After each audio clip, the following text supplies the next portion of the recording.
मेरा नाम विभा है। ये हमारा 10 साल से रन कर रहा है। अनुभव ये है कि अ, अच्छा लगता है हमको। इस फील्ड में मन भी लगता है, बचपन से हमारा इंटरेस्ट रहा है। ये मेरा अनुभव है। और चुनौती तो बहुत बड़ा है क्योंकि हमारे बिहार में भी इसका उतना भी ये नहीं है। सपोर्ट भी उतना नहीं मिलता है। बहुत कम लोग ही इसका प्रायोरिटी देते हैं। हमारे यहाँ भी पटना में भी उतना नहीं है। लोग सिखाते हैं वो अलग बात है, बट उतना नहीं है कि मतलब इसको क्रेज इसका उतना नहीं है। मैं बताती हूँ पेरेंट्स को। पेरेंट्स जब बच्चे को लेके आते हैं तो मैं बताती हूँ कि पढ़ाई के साथ साथ एक्स्ट्रा करिकुलम का होना बहुत ज़रूरी है।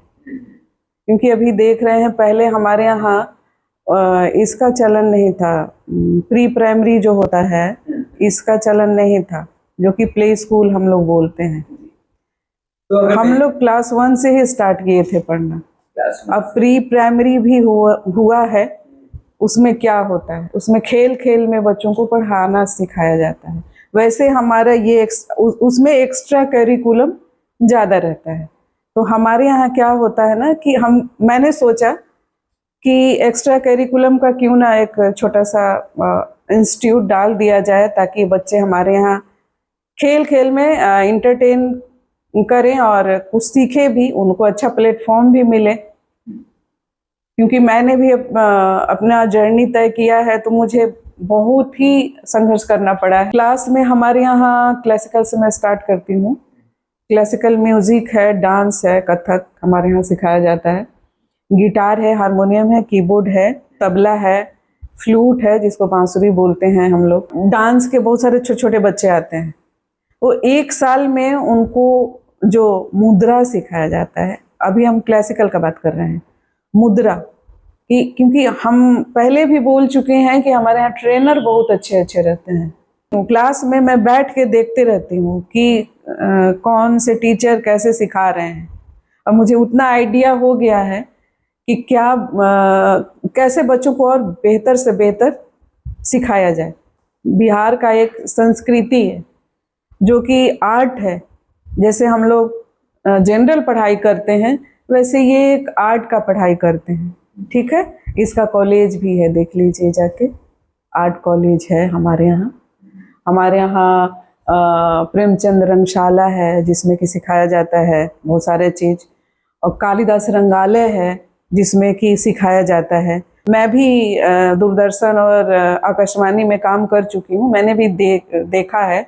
और पटना का कोई ऐसा ऑडिटोरियम नहीं है जहाँ मैंने परफॉर्म नहीं किया है संगीत का। एक बैच में 10 स्टूडेंट होते हैं, 10 बच्चे होते हैं, 10 जो भी हैं कैंडिडेट्स होते हैं। उससे ज़्यादा मैं अलाउ नहीं करती हूँ, उससे ज़्यादा का मेरे पास ये नहीं। सुबह 9:30 9:30 से आपको रात को 8 बजे तक। लिटरली अगर कोई सीखना चाहता है, ठीक है, तो सबसे पहले तो टाइम देना होगा। टाइम जो यहाँ बोला जाएगा, जो फैकल्टी बोलेगी कि आपको इतना टाइम देना होगा, उसके बाद आपको प्रैक्टिस करना होगा। प्रैक्टिस का कोई लिमिट नहीं है। हम लोग आधा घंटा से स्टार्ट करते हैं कि आधा घंटा आप प्रैक्टिस करोगे घर में। उसके लिए इंस्ट्रूमेंट खरीदना होगा, जो भी है। हमारे बच्चे पटना में ही परफॉर्म किए हैं। बेटर परफॉर्मेंस रहता है यहाँ का, कलातन का। नहीं, बाहर भी है। हमारे यहाँ अभी एक लॉ कर रही है बच्ची, बहुत अच्छा कथक सीखी है, तो वो पुणे में भी अपने कॉलेज में अच्छा परफॉर्म करती है। बहुत वाहवाही उसकी होती है वहाँ पर। वो वीडियो क्लिप भेजती है कि मैम हमने आज ये किया, तो खुशी होती है।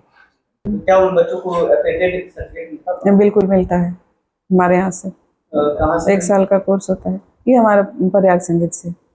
सर्टिफिकेट को लेकर के एक समर कैंप अभी आने वाला, गर्मी का समय आ रहा है। हाँ जी, हाँ जी। उसमें क्या कुछ बताएंगे? समर कैंप में भी हमारे 1 वीक का समर कैंप होता है, जिसमें कि सारा विधा सिखाया जाता है। जो भी है, जिनको जो सीखना होता है, जो भी हमारे यहाँ होता है वो सिखाया जाता है। जैसे डांस, म्यूजिक, पेंटिंग, कुकिंग भी सिखाया जाता है। इंटरेस्टेड होते हैं बच्चे तो वो भी सिखाया जाता है। और वही नहीं, बहुत सारा चीज़ सिखाया जाता है यहाँ पे कि पेरेंट्स से कैसे बिहेव करना चाहिए, कैसे फ्रेंडली रहना चाहिए, वो सभी यहाँ पे सिखाया जाता है। उस दरमियान और हमारे यहाँ कलायतन से भी सर्टिफिकेट प्रोवाइड होता है। अब योगा का क्लास हम स्टार्ट किए हैं, ऑफलाइन तो आते ही हैं, ऑनलाइन भी सीख रहे हैं और योगा से इतना अच्छा रिजल्ट मिल रहा है उन लोगों को। महीना से बहुत लोग आ रही हैं योगा सीखने और अच्छा फीडबैक है। फीडबैक जब अच्छा मिलता है तो बहुत खुशी होती है। तो उन लोगों को मैं अभी सम्मानित करने वाली हूँ कलायतन के थ्रू।